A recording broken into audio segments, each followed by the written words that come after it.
On this episode, Chris built a deck that exiles friends, but I failed to find a target. Oh my god.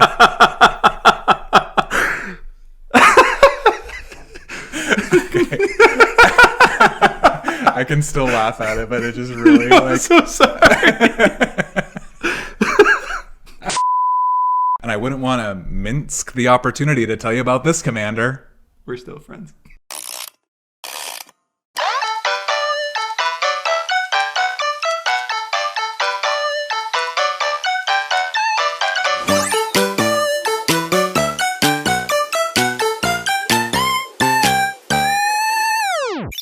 My name's Taylor. Hi, I'm Chris, and welcome to episode 9 of Commander Role Reversal. Look at that. We're so close. 2 hands. Also no hands. I did it, Mom. Thanks, Mom. Well, on Commander Role Reversal, we build decks, we swap them, we play, and then we talk about it on the internet. Which is you, because this is a YouTube channel, so please remember to like, subscribe, share with a friend and enemy. And just know that if you don't, Karn Silver Golem, a 5-mana value legendary artifact creature golem that reads whenever Karn Silver Golem blocks or becomes blocked, it gets -4/+4 until end of turn with a pay 1 activated ability of target non-creature artifact becomes an artifact creature with power and toughness each equal to its mana value until end of turn. It's a 4/4. We'll be sad if you don't. We're just diving right into it. Yeah, that's the content you know, love, and have come to expect at this point. We can't help it. Oh, okay. Well, with that, Taylor. Was that on purpose? Okay.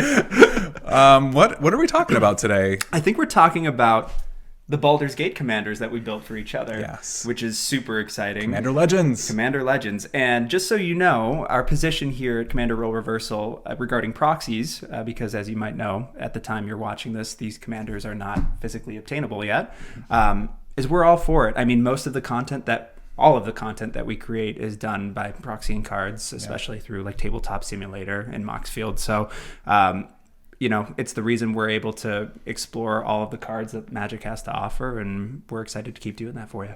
Yeah, and not to spend too much time on it, I've definitely proxied decks before and then bought the cards later if I like the deck. I think that's a good way to go. But yeah, very much pro proxy on this side of the table as well. Will you be buying this deck, Chris? Oh, I might. This was a powerful deck, and it was so powerful, I won some games. You did win some games. And as is tradition, the person who wins the games goes first talking about their commander on this podcast. Love it. I was playing Minsc Boo Timeless Heroes, 2 a red and a green for a legendary Planeswalker Minsc. When Minsc Boo Timeless Heroes enter the battlefield, and at the beginning of your upkeep, you may create Boo. Ah, gotcha. A legendary 1/1 red hamster creature token with trample and haste. The +1 ability is put 3 +1/+1 counters on up to 1 target creature with trample or haste. -2, sacrifice a creature. When you do, Minsc Boo Timeless Heroes deals X damage to any target where X is the creature's power. If the sacrificed creature was a hamster, draw X cards. Minsc Boo Timeless Heroes can be your commander. It starts with loyalty 3. I think that's the most words I've ever seen on a commander that just reads fling. Fling on a stick. Does the fling thing. It's not just a fling, though. No, we're here to stay for sure. There were some really incredible cards. This deck was powerful. I had a lot of fun beating face with Gruul, doing Gruul things. Yeah, very Gruul things. One of the best mono green Gruul cards in the deck was Cultivator Colossus. Cultivator Colossus is 4 a green, and a green for a creature plant beast with trample. Cultivator Colossus power and toughness are each equal to the number of lands you control. When Cultivator Colossus enters the battlefield, you may put a land card from your hand onto the battlefield tapped. If you do, draw a card, repeat the process. It's a star. What? Yeah, this is a really cool card. I remember when this card came out and people were pretty hyped about it. I can get the hype. I can get on the hype train for this one. I might have to put this one in another deck. I mean, that's why I was excited to include it. I actually haven't seen it really anywhere, even in like brawl decks on MTG Arena. I feel like it's criminally underplayed for the splashy Timmy effect that it does do. Oh yeah, it's definitely a Timmy card, but play it when you've got a couple of lands in your hand, and you can just keep going with it. And I think that there are a lot. I mean, it's a 7-mana spell, right? Mm-hmm. So that's a you have to have a powerhouse. When you're at 7 mana, you're like getting close to winning the game at that point, right? So, you know, it's a great reanimation target because it is an ETB that affects it, but really, really powerful. I got to draw, like, I drew a couple of cards, I played a couple of lands, so it really like paid for itself in that way. Yeah, how big did it get in one of those games? Oh my goodness. It was over the 20s. It was over the 20s, yeah, just like playing all the lands, adding counters to it, like it got out of hand. Did it get like to the 50s at one point, if I recall, or was that your hamster? Oh yeah. We may be getting out of ourselves. Yeah. We'll talk more about the gameplay, but Cultivator Colossus is definitely flingable. Yes. Yes. No problem there. Yeah. Hopping into another Gruul card, I want to talk about Halana and Elena Partners. 2, a red and a green for legendary creature Human Ranger, first strike and reach. At the beginning of combat on your turn, put X +1/+1 counters on another target creature you control where X is Halana and Elena's power. That creature gains haste until the end of turn. It's a 2/3. Really plays into the +1/+1 counters. I thought Halana and Elena is just a powerful card. Probably makes a pretty powerful commander too. I guess return to Innistrad was pretty good, huh?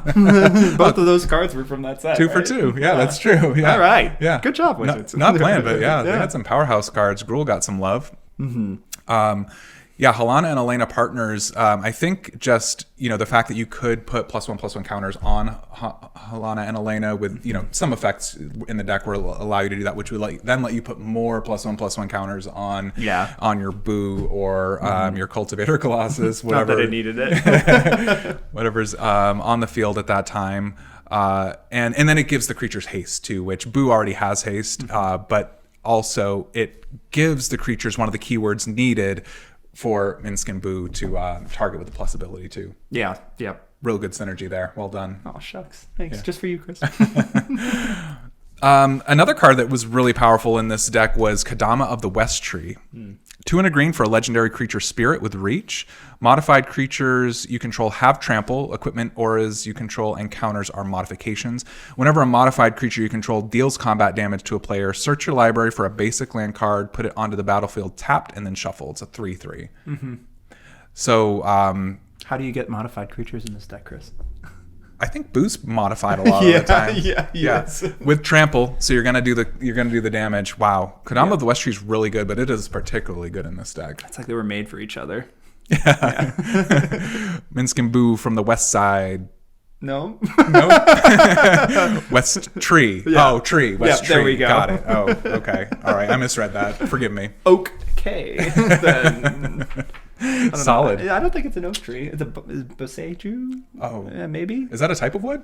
I don't know. You're gonna have to look that up. Probably not. No. I don't know. Yeah. My lack of culture is showing. Just tell us how wrong we are about all of this, if you would. We're getting a little too reckless with what we're letting the people in the comments say, or advising them to, I should say.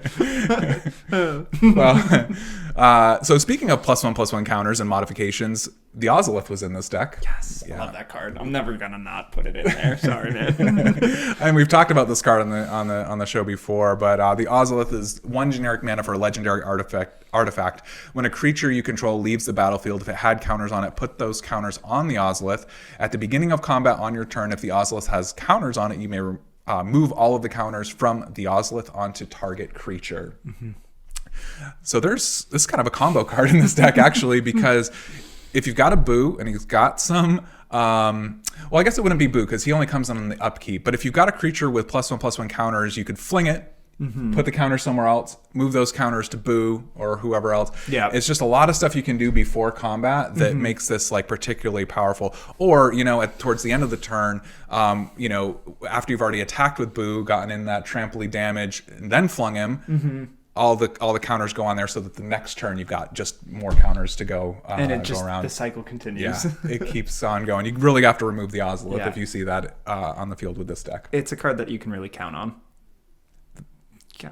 Counter. No, we don't counter spells on this show, Chris. So another card that was really powerful, another recent one from Streets of New Capenna, Bootlegger's Stash. Oh, yeah. It's a cool card. Bootlegger's Stash is 5 and a green for an artifact. Lands you control have tap. Create a treasure token. Pretty basic, text on there. Not a lot of text. It's 5 and a green. It's a late game card, but when when you're able to pair it with cards like Parallel Lives. Yep. For 3 and a green, an enchantment, if an effect would create 1 or more tokens under your control, it creates twice that many of those tokens instead. Right. So essentially, you're storing up twice as much mana as lands you have in play at that point. Yeah, I think we had remarked at one point that only in this game with that card could you get to a point where tapping your lands for mana was the wrong thing to do. Yeah, that's right. Thanks. Yeah.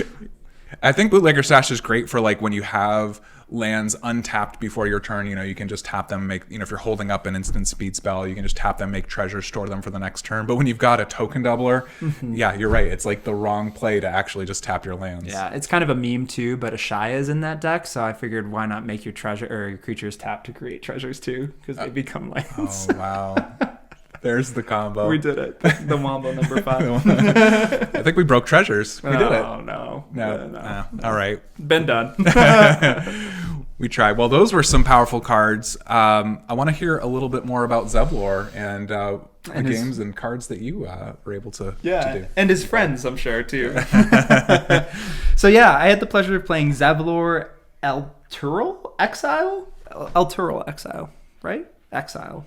Right? Elturel? Elturel. Beep. Zevlor Elturel Exile, which is 1 generic blue, black, red for a legendary creature Tiefling Warrior with haste. It has pay 2 and tap when you next cast an instant or sorcery spell that targets only a single opponent or a single permanent an opponent controls. This turn, for each other opponent, choose that player or permanent they control, copy that spell, and copy targets the chosen play. And the copy, targets chosen player or permanent. It's a 4/2. So all that to say, I think the intention behind this card was to play spells that that target one thing, and then you just kind of get to do that for everyone. Mm-hmm. Which makes a lot of sense in Commander, right? Where it's a multiplayer format and you've got a lot of like single target spells. Mm-hmm. It kind of makes a home for those spells, right? In Commander. But if I'm being perfectly honest, I think this Commander's a bit of a trap. Yeah, I can see that because, traditionally you don't necessarily want to play cards that are only single target, especially in Commander. You go for the value plays that are going to drain life from all opponents or destroy a creature that each opponent controls or something like that. And, there were some powerful cards, which I'll just jump into, but I think we'll get to that more with the gameplay experience because I definitely have some thoughts on that. Circle back on that, Yeah. All that to say, it did definitely do some things, though, and I think that was in a large part to Kess, Dissonant Mage, which is 1 generic blue, black, red, same casting cost, as a legendary creature human wizard with flying that reads once during each of your turns you may cast an instant or sorcery spell from your graveyard. If a spell cast this way would be put into your graveyard, exile it instead. Kess is a 3/4 secret commander. Yeah, I think they're best friends. Kess and Zevlor, I think they definitely go hand in hand. I think you built this deck in a smart way. I don't know if you were consciously aware of the fact that it might be a trap commander as you were building it, but I think you kind of did the best that you could to make the most of that situation by giving you or including cards such as Kess that give you access to repeatedly casting those spells. Sure. Because this was just like one of many cards in the deck that did that type of thing. Yeah.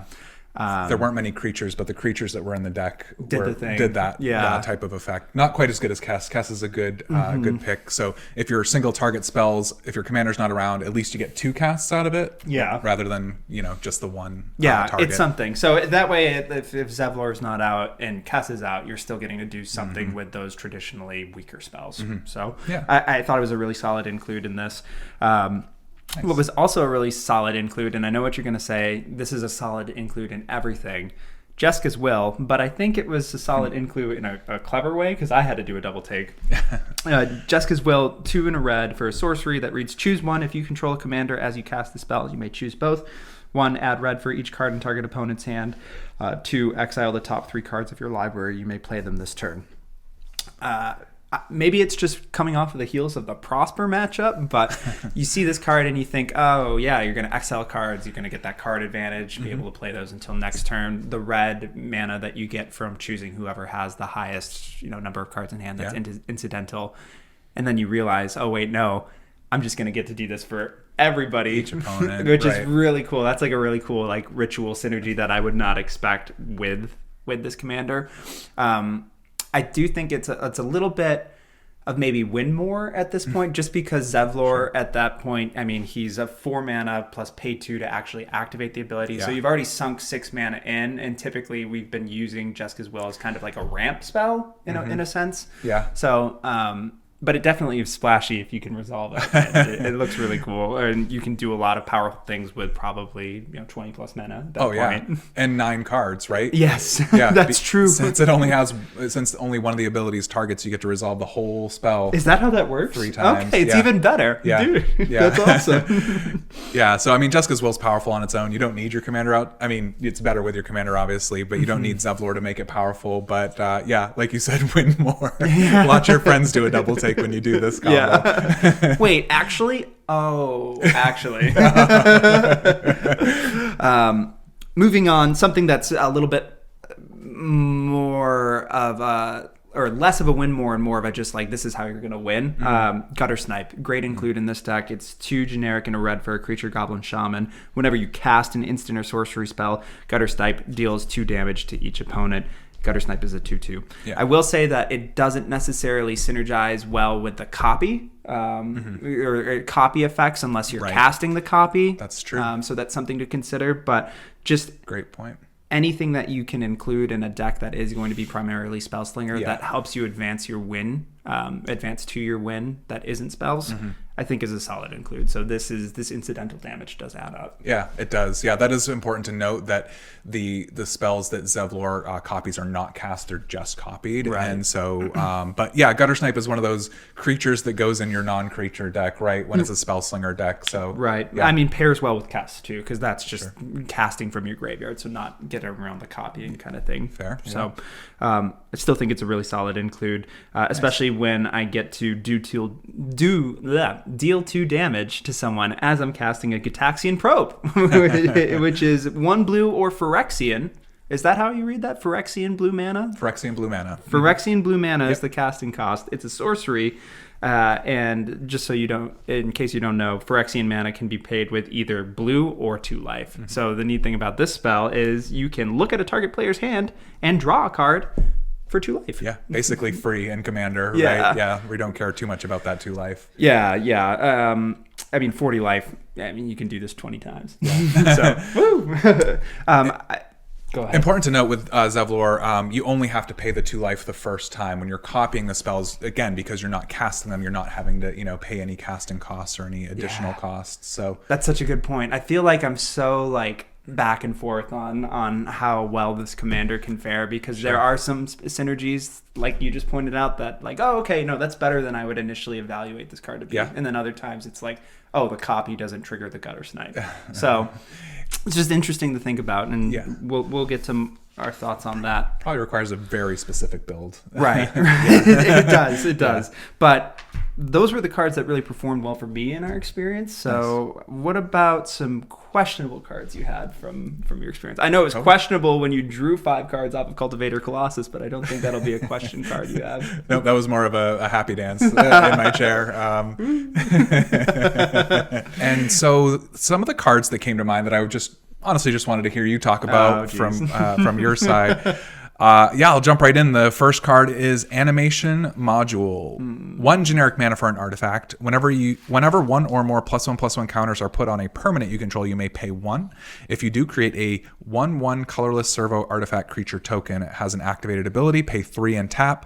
Choose a counter on target permanent or player. Give that permanent or player another counter of that kind. I guess it's sort of like a single target proliferate situation from Kaladesh. Energy counters, all that. That was kind of the idea, especially because this deck cares a lot about the strength of things, and there was a +1/+1 counter kind of sub-theme, which I'm sure you picked up on, especially with how that synergizes with Kodama. So the idea is you're getting incidental bodies onto the field that you don't care about them. Sure. Worst case, you can fling them if you don't have your hamster to fling. Second case, you have more just small bodies to get through and trigger the card draw, or not the card draw necessarily, but the Kodama triggers for searching out your lands. Plus, it's Urza Saga tutorable. So, if you need something to generate some counters in a pinch, you can grab it with your land. Absolutely. I hadn't really paid much attention to this card. I mean, I know it came out in like 2017 probably. Yeah. Old news. It's an older card, but I've seen it in a few different decks that, our play group, our friend group, has been playing, and it definitely performs. Like it's stronger than it looks, particularly, when you do just have a mana left over and you just can go a little bit wider. I think there are some infinite combos with this this card as well. If you can make more than one mana, like an Ashnod's Altar, I guess, then we don't talk about that guy. Okay. But you did have the +1/+1 counters. You had the branching evolution. Yep. You had hardened scales, so just ways to keep adding more +1 counters. Is it parallel doubling season? I think too. Yeah. So just even if you only have one counter, it's gonna quickly become not one counter. Yeah. No. And more stuff to put on the Ozlith. Who doesn't want that? Awesome. Well, another card that I wanted to ask you about is Maskwood Nexus.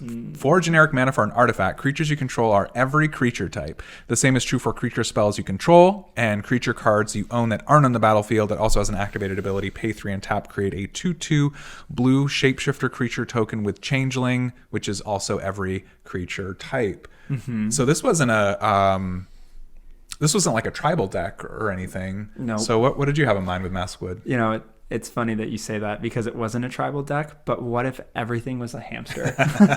So hear me out. You fling that Cultivator Colossus that is like a 54/54. Yeah. And then you draw 54 cards. That's great. That's awesome. Yeah. So I mean, it's just jank, but it's fun jank if you can get it out on the field. Yeah. Yeah. And spoilers, there are no other hamsters like nope. Minsc or Maskwood Nexus. Yeah. No, that's really clever. I thought as much. The thing about flinging hamsters with Minsc and Boo is if it is a hamster, you draw that many cards. Yeah. So yep. Yeah. So, and there were a couple of things, as I'm sure you saw, that could get pretty big pretty quick. Yeah. It's kind of just gravy, I would say, because what really helped propel this Planeswalker as a commander is that Boo was always going to be there for you to interact with, right? Like enter the battlefield, create Boo. Wait until your upkeep, create Boo. Yeah. So you get that every turn. So you don't really need it, but why not? Yeah, why not? I mean, maybe Boo is only a 1/1 and you want to fling something else and draw cards. Like it really like it That's a good point. Doesn't hurt to make everything a hamster. Yeah. Oh. That was kind of wholesome. All right. Well, one more card that I remember having in my hand and not knowing what to do with in this case, Eternity Vessel. For 6 generic mana, it's an artifact. Eternity Vessel enters the battlefield with X charge counters, where X is your life total. Landfall. Whenever a land enters the battlefield under your control, you may have your life total become the number of charge counters on Eternity Vessel. I thought it was a cool card. I just wanted to bring it up because I'd never seen that one before.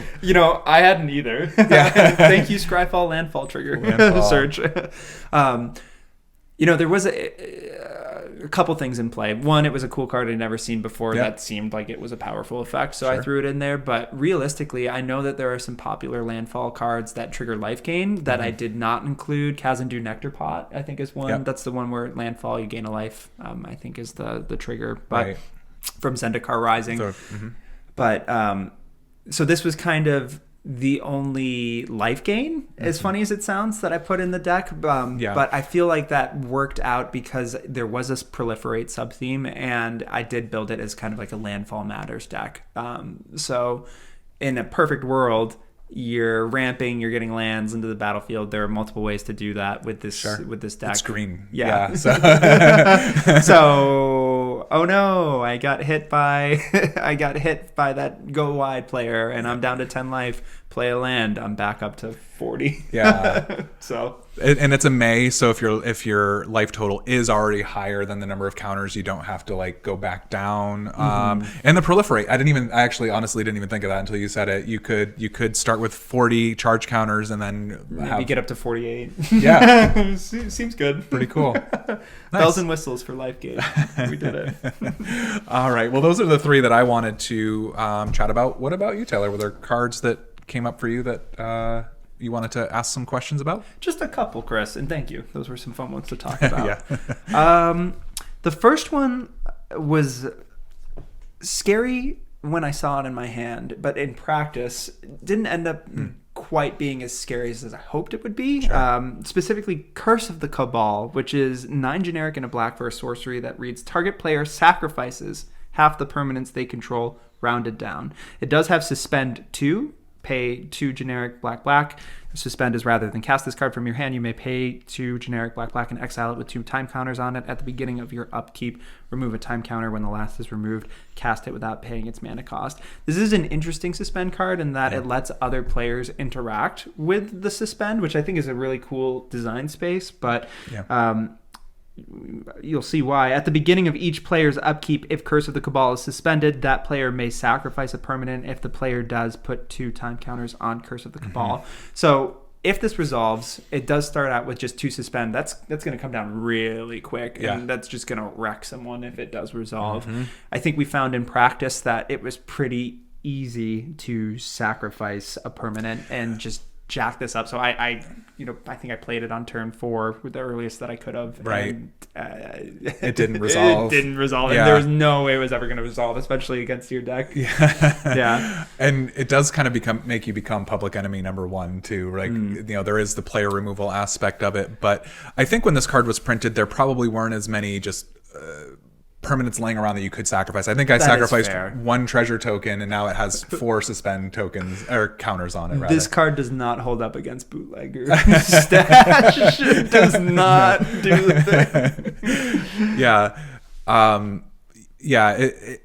it's in the deck because you are able to, if you have your commander, you are able to make each of your opponents sacrifice half of their permanents, which would be pretty brutal if it ever resolved. But I think it may have outlived its powerfulness, if you will. At this stage, I guess you could just hard cast it for 10 plus 2 for the commander activation. So now you're paying 12 mana, and you're probably winning the game from there. Sure. That's a good point, because it would get everybody, when it does resolve, if you've copied it, to sacrifice half their permanents. Yeah, it's like a nicer Liliana.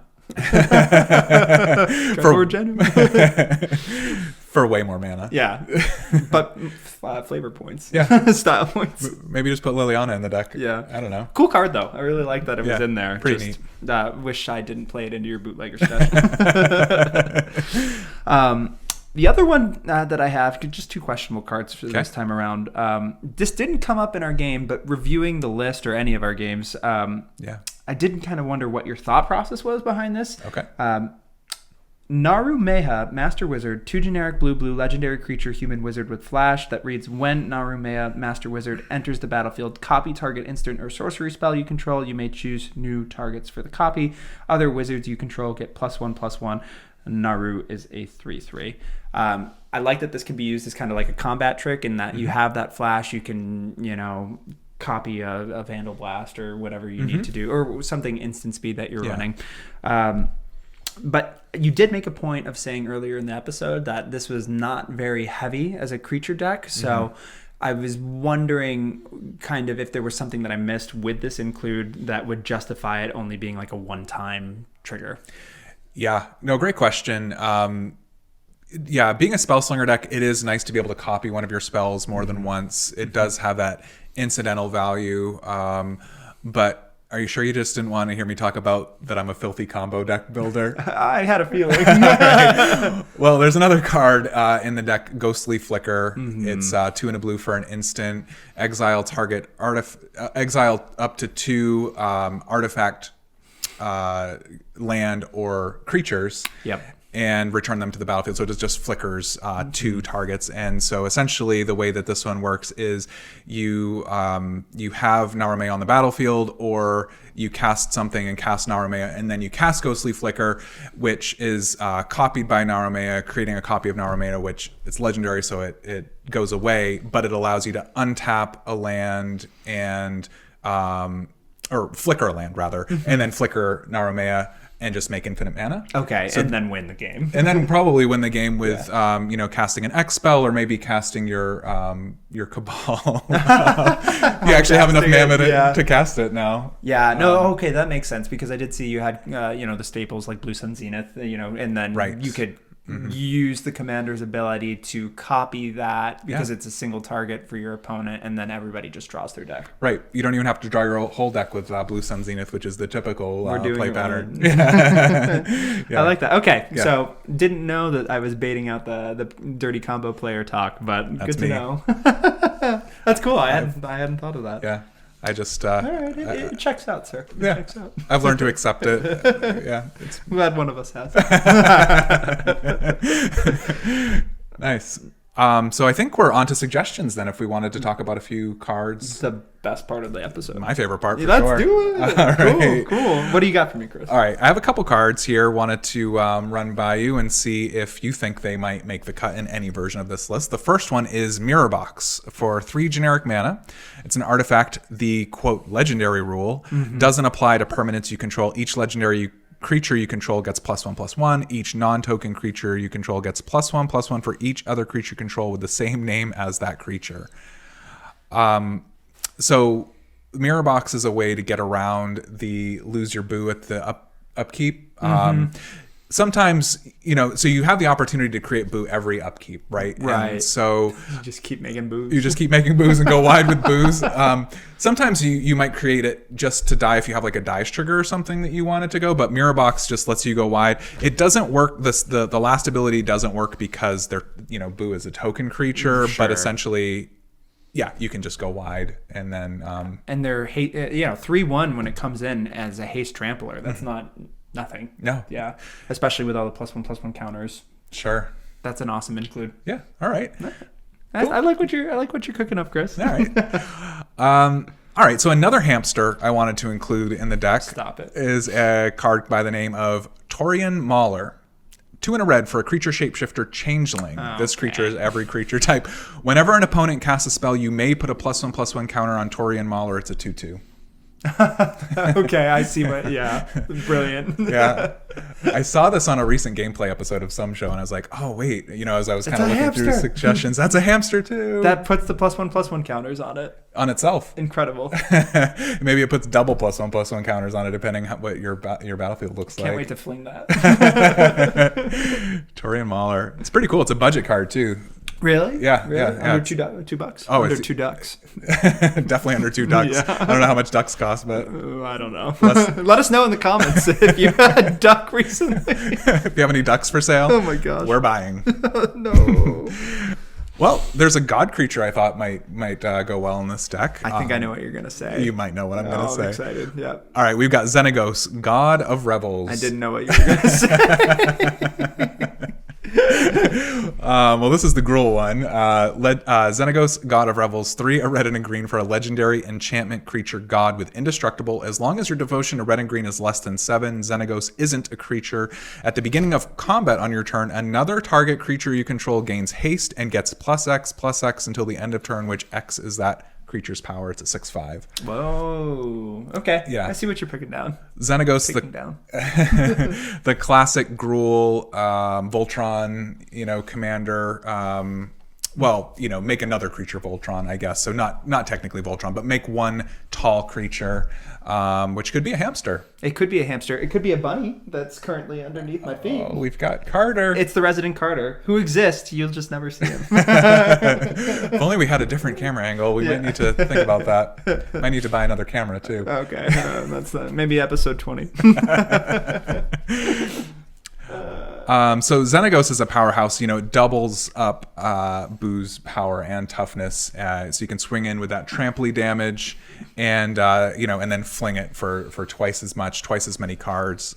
Yeah, I think Xenagos is a pretty good card in a lot of Gruul decks and a lot of, pretty much any deck it can fit into that cares about combat. Yeah. But yeah, seems to do a couple of things within the old Minsc Boo. I like that. I'd probably even cut like Masswood Nexus for either that or Torian Mauler because it does kind of a similar thing. Oh, neat. Hey, you're eating my script. We'll be right back, folks. The next card I wanted to talk about is a card by the name of Forgotten Ancient. 3 and a green for a creature elemental. Whenever a player casts a spell, you may put a +1/+1 counter on Forgotten Ancient. At the beginning of your upkeep, you may move any number of +1/+1 counters from Forgotten Ancient to other creatures. Onto other creatures. It's a 0/3. Yeah. Seems good. Yeah, so this is another way to just stack those +1/+1 counters. And it's an upkeep trigger too, so you could stack it so that Boo comes in first, and then you can put the +1 counters right away. Every suggestion you provide just makes me wish that we weren't restricted to 100 cards, because I would put in every +1/+1 counters matters card that you're suggesting. Yeah. And yeah, I just love how this one just whenever a player casts a spell, so it triggers off of yours too, as well as your opponent's. So you're definitely going to be getting some number of +1/+1 counters because your opponents aren't just going to stop casting spells. Even when I ask them nicely. Zevlor's not. All right, one more card. So this is a card that goes all the way back to Ikoria, so not that long ago. 2020. Yeah. Oh, all right. 2 years. years. Time dilation. We're spiraling. Quartzwood Crasher. Quartzwood Crasher, 2, a red, and a green for a creature, dinosaur, beast with trample. Whenever one or more creatures you control with trample deals combat damage to a player, create an XX green dinosaur beast creature token with trample, where X is the amount of damage those creatures dealt to that player. It's a 6/6. Oh my gosh.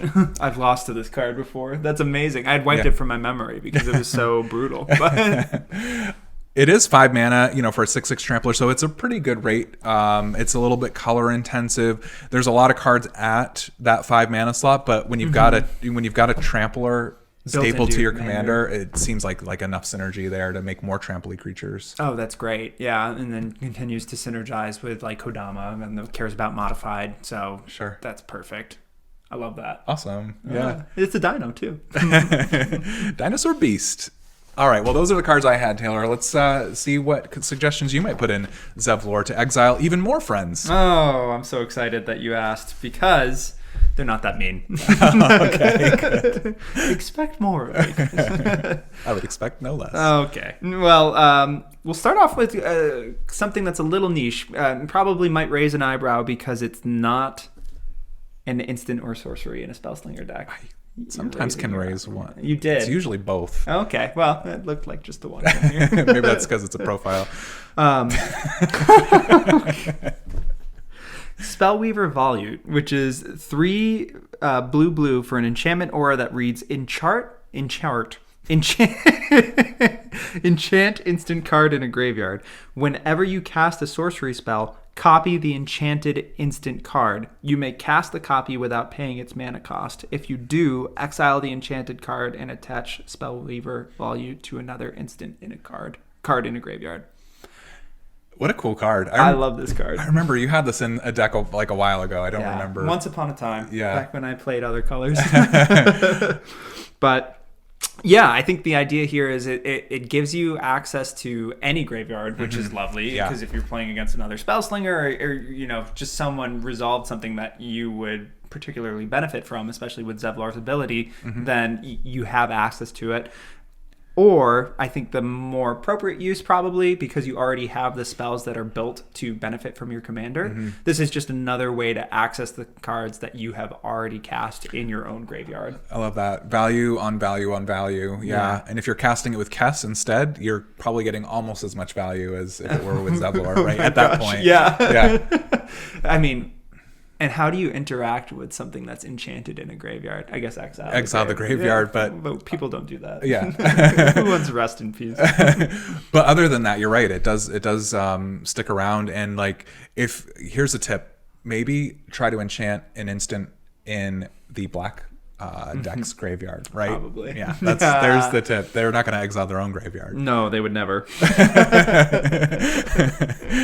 Nice. That's a cool one. Yeah, thanks, man. I'm excited to see. I mean, to your point, it is in a coveted mana value slot. I mean, 5 mana. It's got to do something typically when you cast it, but the shenanigans. It's got the shenanigan discount. Definitely has that appeal. Yeah, it seems fun. Going in a similar direction, Bosium Strip, which is 3 generic for an artifact that reads, pay 3 and tap until end of turn. You may cast instant and sorcery spells from the top of your graveyard. If a spell cast this way would be put into a graveyard, exile it instead.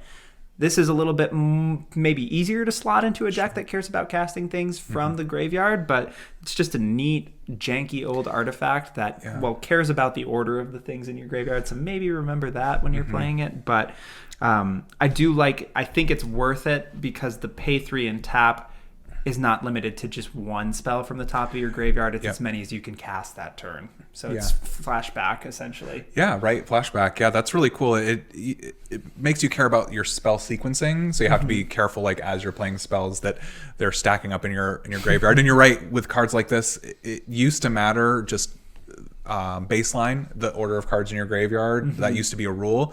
I think the way that it is in Commander is like it's only a rule if you're running cards that care about the order of your graveyard. So that's fair. Yeah. Right. So this is one of those. It's one. But yeah, I love it. I love how you're just adding that redundancy to that effect. Yeah, just really trying to a little bit. So that's kind of the path you'll see with my suggestions. The first couple were, how do I get more value out of the spells that you already included? Because you did a great job of including spells. So it's less so that I'm recommending more of the mean things that everybody knows about, and more, how do I get more value out of it? Nice. So the value play. Shifting gears a little bit, I do think, kind of leaning into the conversation we've already had where this can end up as a bit of a trap commander, right? How do you end up winning with this without an infinite, mana combo like Naru and Ghostly Flicker? Good question.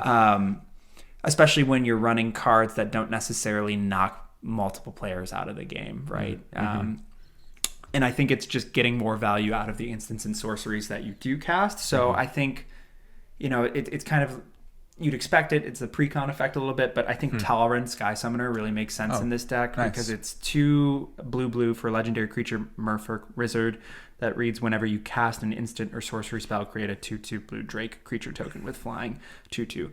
Again, runs into a similar space where it won't necessarily benefit from the copy because you're not casting the copy, but you are casting spells in a Spellslinger deck. So if you're not killing people with those spells, you're at least building a board to do something. Totally. Yeah.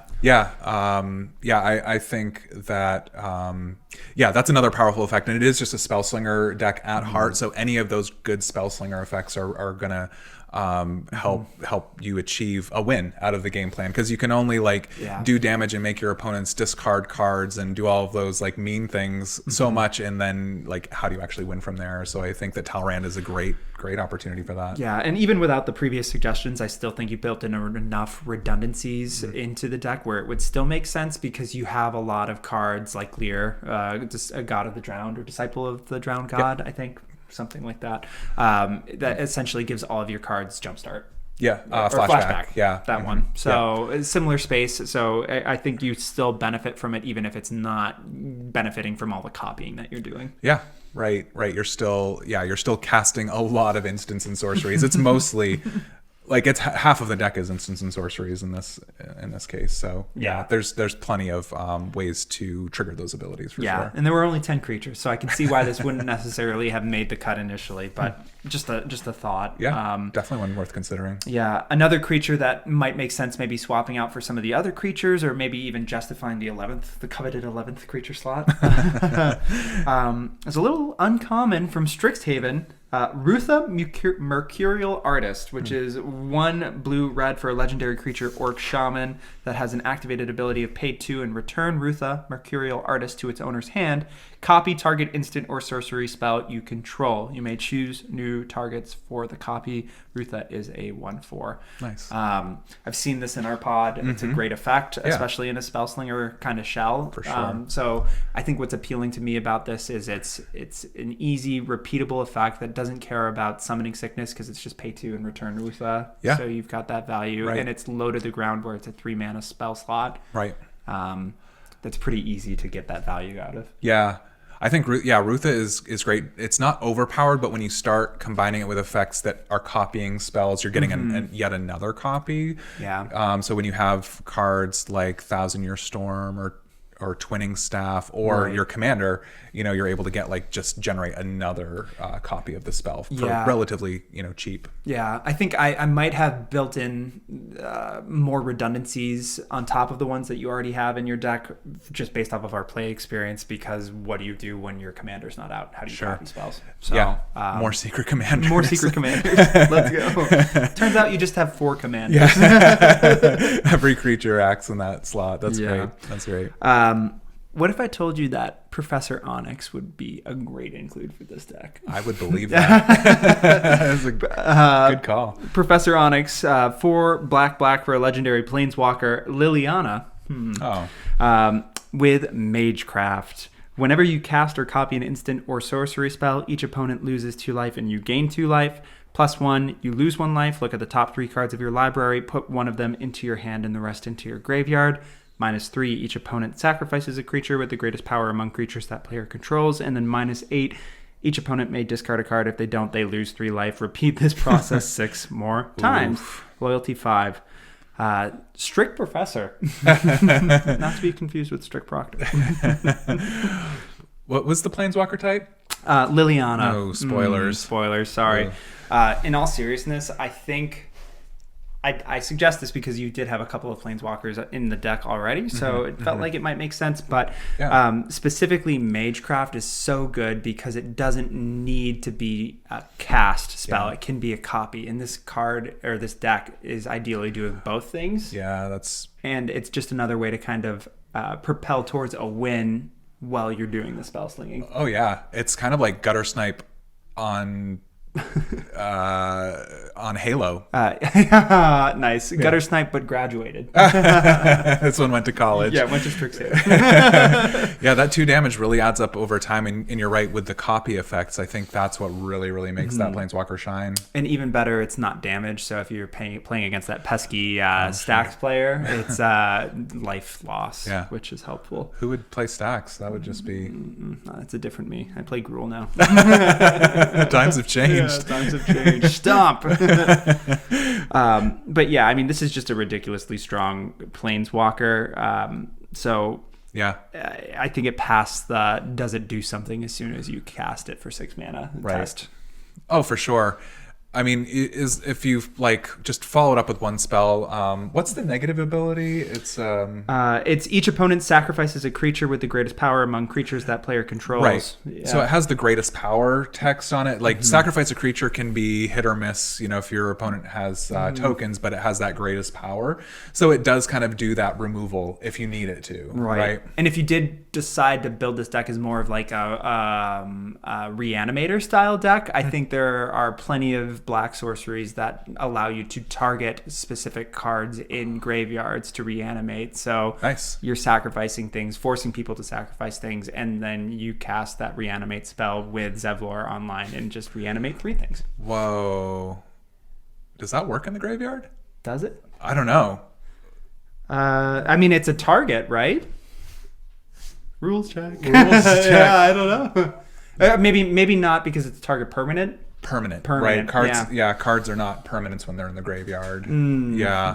But even so, you're doing black things, right? Yeah. You're reanimating, and if you're making your opponent sack them, unless the spell is targeting the opponent, choose target opponent, reanimate. I don't know if there are any spells like that. Sure. But, yeah, there've got to be some. I'm thinking Boneyard Parlay might be one. I'm going to put the card up here, and then you can tell us if we're wrong. Great. I love that pre-editing. But I digress. Those were my recommendations, I think, Chris. Yeah, really good ones. Yeah. I like what you did there. Very solid. And it kind of allowed us to segue into speaking of the gameplay experience, I think, which I feel like we've done a little bit of that. We've had some things to say this episode about both decks. Yeah, a little bit. I think they were fun games. I think that Zevlor as I think the games went on, we're finding that it is not as powerful as it seems on the surface. What it really comes down to is, would you pay 6 mana to copy a spell 2 times? Rabbits. That's our audience back there. Yeah. Don't mind them. Yeah. Like, would you like, is 6 mana copy a spell 2 times a good enough effect at a sorcery speed? You know, you're casting your commander for 4. You're paying 2 to copy the next spell. I mean, I would rather just play Fury Storm, Which was in the deck. Which was in the deck. Yeah. Yeah. Yeah, I think what was backbreaking for me was just the mana value. I think this is a cool deck, and I think it definitely can be built in a way that is powerful and fun, and this was built in a powerful way. But to your point, when you were talking about Curse of the Cabal as being a spell that you included that kind of does put a target on your back, I think this commander's color identity is not doing favors for it, because I see Grixis, and I already assume the worst from whoever is playing the Grixis commander. So even though in reality he didn't really get to do much in our games, I think part of that was because of the implication of playing a Grixis commander. Absolutely. I removed Zevlor as soon as it came down, which in retrospect probably wasn't so good for our talking points in the video. I found a way. Yeah. Yeah, great job there. And yeah, Grixis means stuff, right? Like, especially when you read this commander, you're like, well, they're not casting spells that target opponents that do good things, right? So you're immediately going to remove it, which is why I say it's like 6 mana to get the effect one time. Right. And it seems like really overcosted at that point. You know, removal, like dice removal, as we know, is not a good argument for whether a card's good or not, but like the fact that Zevlor does kind of put a target on himself, it's more likely to be the one that is targeted, because if you don't, then you're going to be at the receiving end of something, you know, that's detrimental. Right. I only say this because I haven't played against Zevlor deck that's just completely degenerate yet, partly because he's not out yet. But I feel like he could have existed with his ability just being tap. He has haste, so you do have to tap him. Sure. I don't think he needed the pay 2 to copy, personally. Yeah. That's the thing. They even Wizards even did a rule day 0 errata to Zevlor, saying that the spells could only target one player. So they already like limited the card pool. So I think they were worried that it was going to be too powerful, but the fact that you do have to pay to tap, I'm not really sure how powerful it could be. Like, what's the ceiling, really? Like Jessica's Will? Yeah, high ceiling, but yeah. I think it's interesting that they have been experimenting with commanders or legendary creatures that care about things targeting specific things. I think the parallel that comes to mind is Jeskai Hinata. Sure. Dawn Crown. Yeah. That is kind of what I was expecting the power level of this deck to be, because it's a similar space. It cares about, are you targeting single things? And in this case, the reality is, because if you're building it to be that Grixis mean stuff deck, the spells that you are going to be copying, like, are they winning you the game even though you're copying them, is the question. Right. That's fair. I mean, like, that's the thing. I can't think of an instant or sorcery where it's just like, okay, I've targeted every one of my opponents with this single target spell, and now I am at enough of an advantage where I'm winning the game, right? Like, the card that I brought up for the showcase last week was Blightning, right? Which is discard 2 cards, lose 3 life. Yeah. Which, even that, like, it's mean, and it's definitely like card disadvantage. It's what, a 6 for 1 and 9 damage. Yeah. So it's a lot, but even that is like, I've just spent 9 mana to do that. If I were to build this commander, I think I would almost lean into like Rakdos Burn, because I feel like the way that you maximize, Lightning Bolt. Yeah, you just seriously. I mean, Lightning Bolt, deal 3 to each player. Yeah, like that's above rate. Yeah, it's above rate. I mean, it's still not winning you the game, but red does have those deal X damage to target player. So you do have the infinite. You have the makings of it here. You've got the infinite mana combo already in the deck. You just need like a Comet Storm. Right. And then copy that. Right. Or Fireball, because Comet Storm, you can already target each of your opponents. That's right. But yeah, no, the point taken. Yeah, anything that's like X spell that targets a single player. Yeah, just make a burn deck out of it. Maybe that is the way to go. Yeah, burn Reanimator deck. Yeah. Or if you find I'm thinking back to what you were saying about, or maybe, I don't know, we were talking about reanimating things out of the deck. I'm wondering if there was an instant or sorcery that you can play that single target player sacrifices all their creatures or something like that. Oh, Because sure. then if you were able to find a spell like that, I think paying the 2 to copy it is worth it at that point. Yeah. Just my take. But It's great. It's a valid take. Definitely a build around commander. would you build this deck again? I would take another look at this list and just see like what was strong, what wasn't. But honestly, as far as power level goes, I'm not building this deck to like hang with high power level decks. I just don't think that the effect is. I just don't think that there's enough support. Really, that's my take. I mean, maybe I hope to be proven wrong because it is a really cool ability. It's something that we've never seen before. I love copying spells. I think that It's a fun space. It is fun for sure. Yeah. Yeah. Plus, I mean, we had no way of knowing this, but the way that I ended up building Minsc Boo, maybe the power equity in our games wasn't necessarily a fair representation of how that would play out. Turns out Gruul Landfall does things. It definitely does. Yeah, this is where you want to have that rule 0 conversation with your group and maybe understand your commander a little bit because Minsc Boo was a powerful build. One of the best things, I mentioned it earlier in passing, was like you have Minsc and you're putting +1/+1 counters on Boo, and it's hasty, it's tramply, it's big, so you're just swinging it at opponents, right? Like you're actually using the combat step, which is cool. It's one of those kinds of decks. And then at a certain point, you're swinging your 10/10 Boo at an opponent, and then if that's not enough to finish them off, you just fling it at them and finish the job. It's like there's so much power built into this Planeswalker. Yeah, it's really cool, and it comes with its own blocker too. Yeah, and it didn't actually come up in the games that we played, but if the Planeswalker Minsc was ever in danger, I mean, you can fling. It doesn't have to be at a player. You can fling your hamster at whatever the big beater is that's going to be coming at your commander. Yeah. Next combat step. Right. So it's got a lot of it's got more versatility than I would have expected. For sure. Yeah, and especially if there's more than one threat on the board. It's any target, right? I think it's any, you can deal damage to any target. Not to mention the card draw. I think that's what did me in playing against that. Watching you draw 7 after dueling like 11 to my face. Yeah.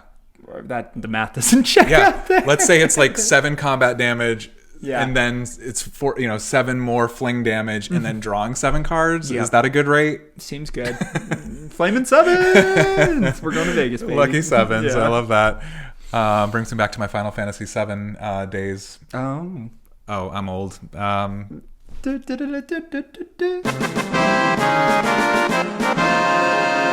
Oh, there's the victory. We got you.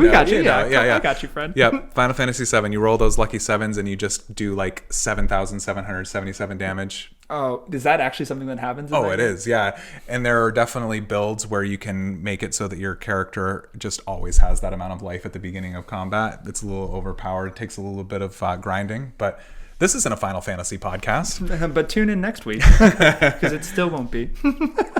The other thing that I thought was really powerful about the Minsc Boo was that just the fact that so Minsc is the one that actually deals the damage. The Planeswalker is the one that actually deals the damage, which I had to read it a couple of times to get that. But it's red and it's green, but it's red in particular. So all of the Torbrands, the Fiery Emancipations, all of those things that red likes to do to double and triple damage. I think those were in there. They were definitely in there. Okay. Yeah. They were. I could only highlight so many cards. Of course. The red, adding extra damage is just, it puts it over the top. Like the fact that it's a 4-mana Planeswalker can come down on turn 3 when there aren't like threatening creatures around too. Like it's all upside. Like I think that this is going to be a fun build for a lot of people. Yeah, especially if you go the route where you slot in Luxior Giada's Gift, make Minsc a creature, and then equip Grafted Exoskeleton, and then -2 to sacrifice Boo and kill a player with Infect. Wow. So you've got 2 equipment on your Planeswalker, but you're infecting at your opponents. I'm in for this. Let's do it. Cool. Tune in. Never. I'm not doing that. We got to move on to the next decks for the next episode. What a segue. So let's talk about it. I went first in the game in this episode. So why don't you go ahead and reveal the next commanders? which hot off the presses, we're just spoiled today, I think. Yes. just today. Actually, today. So you're getting another preview into our recording schedule.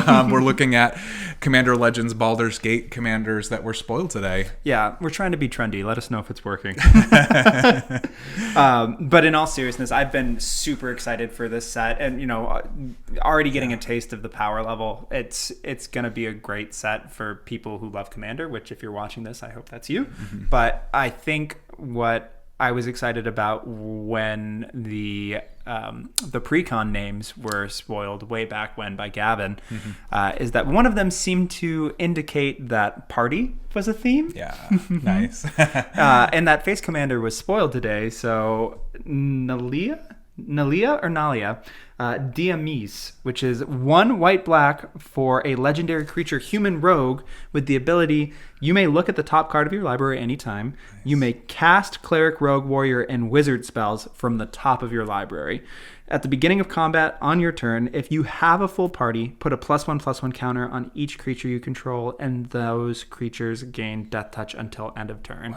Wow. Nalia Diamise is a 3/3. So I hope you're ready to have a party. Party on, man. Yeah. I'm so glad they went back there. When they did it in Zendikar, I thought this is really cool that we already have the creature types. Like rogue, warrior, wizard, and cleric are already existing creature types, but there wasn't like enough like party mechanic to really make it like strong. So this one seems strong though. Card advantage, yes, just card knowledge off the top of your deck, and then there's just so much text on that. What I really like about this is like Minsc and Boo, where Minsc is a planeswalker. How do we combat the usually kind of negative connotation around running planeswalkers in a commander deck? Oh, we make it have a creature every upkeep. Like, so they're building in the ways to make it a viable path to victory without you needing to do the deck building work necessarily. Well, you still need to deck build, but please watch us.